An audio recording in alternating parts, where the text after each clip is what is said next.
ہمارے لیے آج کی تلاوت رسولوں کے اعمال اس کا 19 باب 1 تا 8 آیات۔ اس وقت جب اپلوس کرنتس میں تھا تو پولس اوپر کے علاقوں سے گزر کر افسس میں آیا اور کئی شاگردوں کو پا کر ان سے کہا، کیا تم نے ایمان لاتے وقت روح القدس پایا؟ انہوں نے اس سے کہا، ہم نے تو سنا بھی نہیں کہ روح القدس ہے۔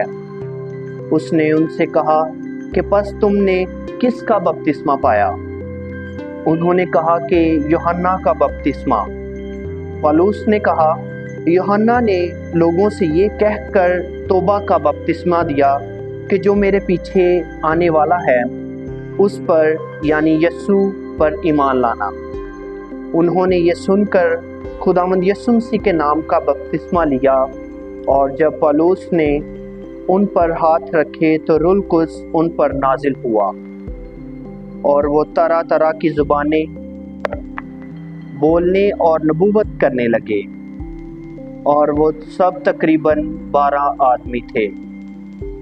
اور وہ عبادت خانے میں جا کر دلیری سے بولتے اور 3 مہینے تک بحث کرتا اور خداوند کی بادشاہی کی باتیں انہیں سمجھاتا رہا۔ پاک کلام کے پڑھے اور سنے جانے پر خداوند کی برکت ہو۔ خدا کا شکر ہو۔